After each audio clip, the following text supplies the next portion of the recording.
Ooh, hello there. How is it going, everybody? It is I, DLE Rye. You know how it is. And I wanted to do a bit of a 1 week box in 1 week, I guess, review again. I don't know. It hasn't quite been a week since the box has come out. But you know what? It's only 2 days from a week. And to be honest, there's only like one tournament that we're holding until that day arrives. So I figured, you know what? Might as well record it now, and just just for title's sake, we'll call it a week in review or whatever. But yeah, I just wanted to quickly go over the new box now that we've had plenty of tournaments underhand and it's had time to be figured out by the community, and just kind of give my opinion and my take on what decks have been doing good, what cards have been doing good, etc., etc., etc. And we'll just kind of go down the list, starting with the URs and going through the SRs, and we'll talk about archetypes as they get together and whatnot. As always, like, comment, subscribe. You guys know how it is. That's what helps promote the channel, what gets us into the algorithm, etc., etc. Starting off, Mech Lords, they've done nothing. Yeah, Mech Lords, I don't know, man. They just, there's not really much to talk about. People barely entered with them, and the ones that did enter with them did not do anything. So I'm not even going to bother wasting time talking about it. Odd Eyes Meteor Burst Dragon. This card is actually pretty freaking good, not gonna lie, boys. I believe TG has had the most usage out of it, and it has been very, very, very nice for them. The effect of not being able to activate monster effects in the battle phase, where your opponent can activate monster effects in the battle phase, has been extremely relevant, especially against hand traps. Hand traps, you guys know how hand traps are in this game. They are extremely relevant, and are carry decks sometimes. Decks like Yugioh simply don't function if they don't have hand traps available to them. And we're not talking just Kairoid and stuff. Even things like Oyam, is like a core strategy of the Yugioh archetype. So Meteor Burst has been really, really good, and has made TG very, very good. So, great card. If you're able to make a level 7 monster through synchro means, definitely play this in your deck, because it is fantastic against all hand trap decks, and of course any other monster effects that activate. Abyss Actors, this is probably the big one that people are curious about, if it's any good in the box. And Abyss Actors, it's interesting. It reminds me a lot of when Noble Knights first came out, and they didn't have King Custonin yet, right? It was just the Noble Knights with the structure deck, and they were pretty good, but you could tell something was kind of missing from making them like that top tier potential. And that's kind of where Abyss Actors feels like right now. It's definitely a good deck. It's in my opinion the first really good pendulum deck that we have gotten, where it's not just like vanilla pendulums or some sort of cheesy strategy. They're actually like good cards, and I really do feel like we're like one card away, or one. It could be a card that's already exists in the game, just not enough people have played it yet or play tested it yet. It just feels like it's that one card away, or that one discovery away from being really, really, really good.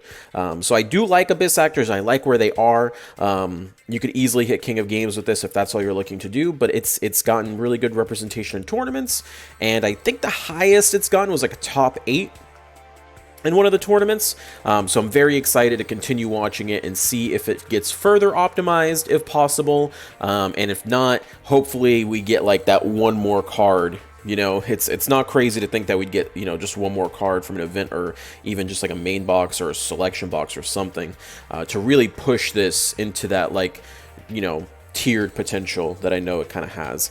Outside of that, though, it's been really nice to watch them. Superstar is really cool for stopping things like Floodgate, which has sort of come back into the metagame. We've really only seen one of the Abyss contracts, and that's the Abyss King, the one that pops. You don't really see many of these other ones. The only other ones that we've really seen done work is the one that bounces back to the hand. I think it's this one. Whichever one bounces back to the hand if it's not destroyed. That's really the only other one we've seen do anything. Besides that, it's been Rise of the Abyss King, who gets in there for for face-up card destruction, which is fine. That's honestly, that one is the best one. Being able to lock your opponent out from targeting you because of Superstar, and then being able to lock them out because you have a level 7 monster, really limits the amount of plays that your opponent can do. So, not bad, not bad. Excited to see more out of them. Moving on, we don't even know what some of this stuff is. I don't know. Have not seen that. Mech Lord's already talked about. Dino Mist. Oh, baby. Dino Mist is the other Pendulum deck that's actually performing very well right now, surprisingly, which is hilarious because most of the deck just kind of boils down to cheesing the absolute fuck out of your opponent. You get this bad boy out, and you use his effect to tribute a Dino Mist card, and this is not once per turn, so you can tribute a monster, tribute another monster, to attack directly and make a second attack during the battle phase. 2500 attack, that is lethal to most decks, pretty much.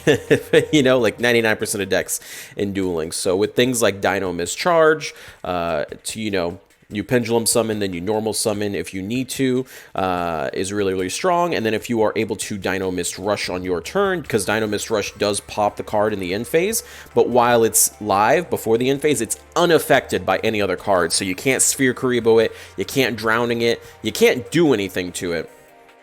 And then it just swings in directly for damage.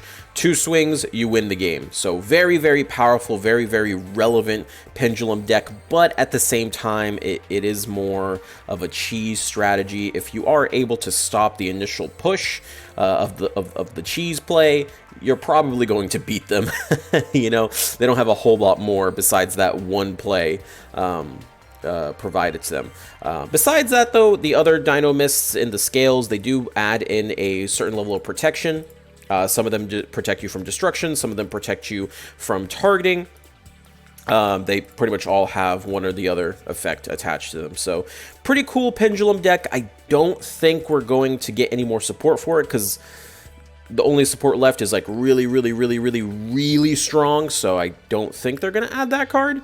But if they ever do, this will easily be a tiered deck, but right now it just has the one cheesy strategy play. Santa Claus, we see him in the extra deck. A lot of people are putting him in the extra deck, but he hasn't had a crazy meta impact as of right now. And I think it's mostly due to the fact that there's nothing crazy that you need to Santa Claus in the metagame right now. The closest I can think is like a Bloom Diva, and Bloom Diva has other outs that are more accessible and easier and more flexible, than having to Santa Claus, right? It's, you know, if Lunalight was in the game, for example, Santa Claus would be a little bit more relevant, but it's not too crazy relevant. Mostly it's decks like Yosenju and even Harpies that are playing it in the side deck, but no one's main decking it right now. I do think moving forward, it'll just continue being in the side deck, until we're in a meta where there's like just powerful boss monsters that need to be tended to, and then, yeah, this guy just becomes an amazing out for them. So that's pretty much what we're kind of waiting for as far as Santa Claus goes. And I think that's pretty much everything that is relevant from the mini box. Overall, not a bad mini box. By the end of it, you know, if you go into this, you have Abyss actors that are pretty good for the meta. Dino Mist, which is, I'd say, more anti-meta, if anything. It's a nice OTK deck. I'm gonna go on record and say that Dino Mist is probably one of the best ladder decks that you can get right now. Extremely cheap. And it's like a speed run to King of Games. You're either going to win your games extremely fast, or you're going to lose extremely fast, because you've got one play, doesn't work, okay, we go next until you eventually win. Until you eventually win your King of Games rank up. So I actually do believe that it's probably the fastest King of Games deck right now that you can purchase, and it's extremely cheap, so something to keep in mind. Mech Lords, irrelevant. Metro Burst, really, really good, or Meteor Burst, sorry, really, really good for TGs. Santa Claus, good future potential card. Yeah, that's pretty much too long, didn't read. I'm excited to see what you guys do with this box. Let me know what your opinions are on this box down in the comments. That's pretty much all I have. Peace out, boys.